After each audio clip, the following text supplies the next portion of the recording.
दोस्तों, धनतेरस आने से पहले जितना जल्दी हो सके घर से ये चीज तुरंत हटा दें। इसी में आपकी भलाई है। माता लक्ष्मी हो सकती हैं क्रोधित।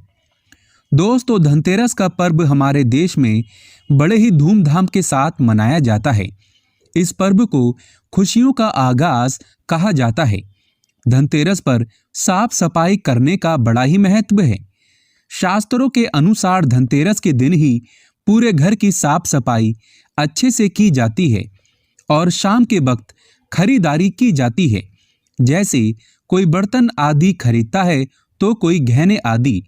लेकिन इसी के साथ ही क्या आप जानते हैं, धनतेरस पर ऐसी साफ सफाई कभी नहीं करना चाहिए। माता लक्ष्मी उल्टे पांव वापस चली जाती है, पूरा घर बर्बाद हो जाता है। तो चलिए जानते हैं।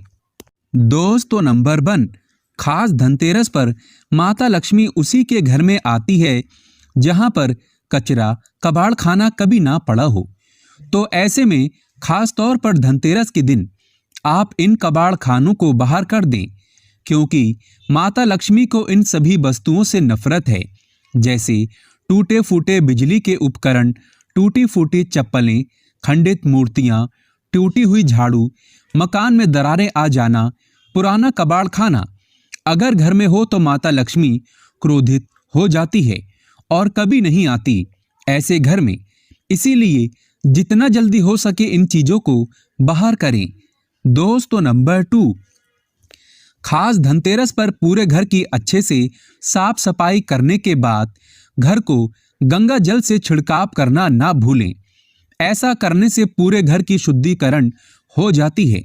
माता लक्ष्मी बहुत प्रसन्न होती है और वहीं पर अपना स्थान बना लेती है। धनतेरस और दीपावली पर महिलाओं को सुबह तुरंत जल्दी उठ जाना चाहिए, क्योंकि यही वो समय होता है जब माता लक्ष्मी धरती पर आकर हर घर की ओर देखती है और जहां पर साफ सफाई बा पूरा घर जगमगा रहा होता है, तो माता लक्ष्मी वहीं पर अपना स्थान अस्थायी रूप से बना लेती है और उस घर को धन धान्य से, खुशियों से माला माल कर देती है। इसीलिए देर से कोई भी महिला ना उठे। दोस्तों, नंबर 3, मासिक धर्म के दौरान अगर आप पेड़ पौधों में पानी डालते हैं तो इससे घर में गरीबी का वास हो जाता है। खासकर तुलसी में तो भूल कर भी नहीं डालना चाहिए। ऐसे समय में आपको आराम करना चाहिए। दोस्तों, नंबर 4, घर में अगर टूटे फूटे ईंट पत्थर पड़े हैं या टूटी हुई खाट पड़ी है तो बहुत ही अशुभ बताया गया है। वास्तु शास्त्र के अनुसार इससे घर में झगड़े बढ़ते हैं। घर में पुराने टूटे हुए बर्तन या कांच के टूटे हुए बर्तन नहीं रखना चाहिए। टूटा हुआ आईना, बंद पड़ी घड़ी भी हटा देना चाहिए। ये छोटी छोटी बातों पर अगर आप ध्यान देंगे तो घर में कभी गरीबी नहीं आएगी। घर में मकड़ी के जाले बताते हैं आपके घर में माता लक्ष्मी का वास नहीं है। माता रानी भी आपसे रुष्ट हो चुकी है। जाले मुसीबतों को आकर्षित करते हैं। दोस्तों, नंबर 5, घर में अगर मेहंदी का पेड़ लगा है तो तुरंत घर से बाहर लगा दें तथा अमरूद का पेड़ भी घर के अंदर नहीं लगाना चाहिए। बेर का पेड़ भी घर में नहीं लगाना चाहिए। इससे बुरी शक्तियों का वास होता है। अगर आपके घर में कोई सबसे अधिक खुशबूदार पौधा लगा है तो तुरंत उसे घर से बाहर लगा दें। इसे भी शुभ नहीं माना जाता। इससे नकारात्मक ऊर्जा घर की ओर आकर्षित होती है और जहां होती है नकारात्मकता, उस घर में अकाल मृत्यु तथा झगड़े जरूर होते हैं। पीपल वृक्ष का पेड़ भी घर में नहीं लगाना चाहिए, शुभ नहीं माना जाता। अगर घर में जगह जगह पीपल का वृक्ष निकल आता है तो उसे तुरंत वहां से निकालकर किसी जमीन में गाड़ दें या बहते हुए पानी में विसर्जित कर दें। घर में सूखी तुलसी भी नहीं लगाना चाहिए। उसे निकालकर किसी बहते पानी में विसर्जित कर दें या मिट्टी में दबा दें। घर में केले का पौधा भी ज्यादा बड़ा नहीं लगाना चाहिए। इससे देव शक्तियां क्रोधित होती हैं। दोस्तों, नंबर 6, घर में रात को झूठे बर्तन पूरे परिवार को श्राप देते हैं और श्राप के कारण पूरा घर कंगाल हो जाता है। यहाँ तक कि अकाल मृत्यु का खतरा भी बढ़ जाता है। आए दिन पति पत्नी में झगड़े होते रहते हैं। परिवार में संकट आ जाते हैं। कभी भी रात के समय झूठे बर्तन नहीं रखना चाहिए, इससे धन की देवी माता लक्ष्मी नाराज हो जाती है। रसोई घर हमेशा साफ रखना चाहिए क्योंकि इसमें माता अन्नपूर्णा का वास होता है। दोस्तों नंबर 7, वास्तु शास्त्र कहता है पति पत्नी के कमरे में किसी भी पराये पुरुष को तथा परिवार में किसी भी सदस्य को बार बार नहीं जाना चाहिए तथा पति पत्नी के कमरे में सोना भी नहीं चाहिए। इससे पति पत्नी के रिश्तों में दूरियां आ जाती हैं, जीवन में खटास बढ़ जाती है। पति पत्नी के कमरे में किसी भी गैर व्यक्ति को चप्पल जूते लेकर भी नहीं जाना चाहिए, नहीं तो पति पत्नी का जीवन बर्बाद हो सकता है। दोस्तों नंबर 8, अगर आपको ठोकर मारकर दरवाजा खोलने की आदत है तो तुरंत इसे बदल दें, इससे माता लक्ष्मी का आगमन आना बंद हो जाता है। घर के मेन दरवाजे पर जूते चप्पल नहीं रखना चाहिए, इससे भी माता लक्ष्मी का आगमन आना बंद हो जाता है और घर में गरीबी तथा धन की हानि का सामना करना पड़ता है। गुरुवार को घर में पोछा नहीं लगाना चाहिए, इससे गुरु कमजोर हो जाता है। गुरु जब कमजोर होता है तब घर में महाविनाशकारी गरीबी आ जाती है। विष्णु भगवान की कृपा तथा महालक्ष्मी की कृपा भी व्यक्ति को प्राप्त नहीं होती। गुरुवार के दिन बाल और कपड़े भी नहीं धोना चाहिए, इससे संतान तथा पति की मृत्यु जल्दी हो जाती है, तरक्की रुक जाती है। दोस्तों नंबर 9, रात 12 बजे के आसपास आईना नहीं देखना चाहिए, साथ ही साथ मेकअप आदि भी नहीं करना चाहिए।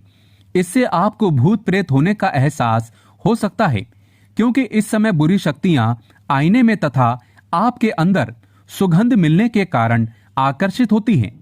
ऐसे में रात के समय परफ्यूम आदि भी नहीं लगाना चाहिए, इससे नकारात्मकता हावी होती है और आप किसी बड़ी मुसीबत में फंस सकते हैं।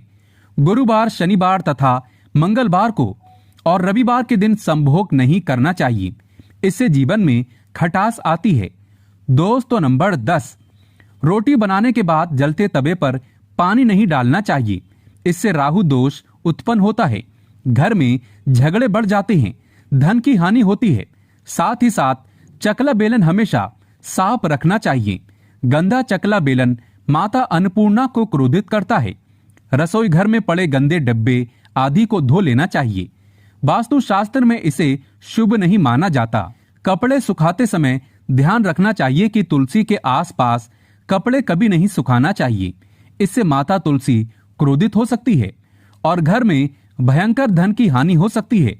घर का मंदिर हमेशा साफ रखना चाहिए, अगरबत्ती के डिब्बे, धूप बत्ती के डिब्बे तथा सड़े गले फूल हटा देना चाहिए। मंदिर के अंदर एक से ज्यादा भगवान की मूर्ति नहीं रखना चाहिए, खंडित मूर्तियां भी हटा देना चाहिए, जो कि वास्तु शास्त्र में बताया गया है। भगवान की मूर्ति दीवार से सटाकर नहीं रखना चाहिए, दीवार से थोड़ी दूर होना चाहिए। दोस्तों नंबर 11, सूर्यास्त के समय सोना नहीं चाहिए। सूर्यास्त के समय घर की कोई भी सफेद चीज या धन आदि कभी किसी को नहीं देना चाहिए। इस समय गाली भी नहीं देना चाहिए तथा गंदी गालियां कभी घर में नहीं देना चाहिए, इससे राहु दोष उत्पन्न होते हैं, शनिदेव नाराज हो जाते हैं। सूर्यास्त के समय पलंग पकड़कर नहीं बैठना चाहिए तथा रोना भी नहीं चाहिए, क्रोध भी नहीं करना चाहिए, इससे घर में अकाल मृत्यु का खतरा बढ़ जाता है, धन का आगमन नहीं होता। दोस्तों नंबर 12, भगवान कृष्ण कहते हैं स्त्री को बुरा भला नहीं कहना चाहिए। जहां स्त्री को बुरा भला कहा जाता है वहां पर उसी क्षण ईश्वर अपना स्थान छोड़ देता है। पति पत्नी को रात के समय प्यार जरूर करना चाहिए और गिले शिकवे छोड़कर रिश्तों को बढ़ाना चाहिए। भगवान कृष्ण कहते हैं जिस घर में पति पत्नी आपस में प्रेम करते हैं उस घर में सदैव मेरा वास होता है, और जहां पत्नी रोती है तथा कोई भी स्त्री रोती है उस घर में भगवान का वास कभी नहीं होता। दोस्तों नंबर 13, अलमारी तथा लॉकर में कटे फटे नोट नहीं रखना चाहिए। परस में फटे नोट रखने से या लॉकर में फटे नोट रखने से माता लक्ष्मी नाराज होती है और हमेशा हमेशा के लिए चली जाती है। हमेशा पैसों को अच्छे से रखना चाहिए। दोस्तों नंबर 14, जिस घर में पति पत्नी साथ में भोजन करते हैं तथा भाई बहन साथ में भोजन करते हैं उस घर में देवी शक्ति तथा ईश्वर का वास हमेशा होगा, वहां पर कभी गरीबी नहीं आती। दोस्तों नंबर 15, अगर बार बार घर में दूध गिर जाता है, दूध फट जाता है तथा तेल गिर जाता है तो इससे आने वाले समय में गरीबी का सामना करना पड़ता है। वास्तु शास्त्र में इसे अच्छा नहीं माना जाता। इससे आने वाला साल हमेशा बुरा रहेगा।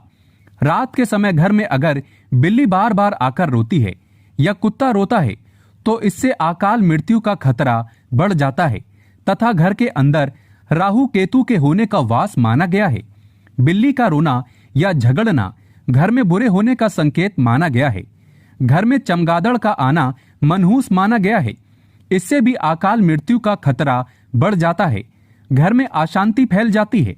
घर में कौवे का बार बार आना या चिल्लाना शुभ नहीं माना जाता। दोस्तों नंबर 16, वेदों में लिखा है, एक स्त्री का जीवन तभी पूर्ण माना गया है जब वह पूजा पाठ तथा व्रत रखे। हमेशा घर में स्त्री को एकादशी का व्रत तथा सोमवार का व्रत और शुक्रवार का व्रत अवश्य रखना चाहिए और सुबह के समय स्नान जरूर करना चाहिए। इससे पूर्ण लाभ मिलता है। परिवार में कभी कष्ट नहीं आते। माता लक्ष्मी हमेशा दोनों हाथों से धन बरसाती है। परिवार में चाहे कितने भी संकट क्यों ना आ जाए, गरीबी कभी नहीं आती। ऐसे घर में सदैव भगवान का वास होता है। दोस्तों महालक्ष्मी को सच्चे दिल से अगर याद करो तो वो अवश्य सुनती है। अगर आप सच्चे दिल से माता लक्ष्मी को अपने घर पर बुलाना चाहते हैं तो कमेंट बॉक्स में लिखें, महालक्ष्मी आपका हमारे घर में स्वागत है। जय माता लक्ष्मी। माँ के लिए एक लाइक तो बनता है।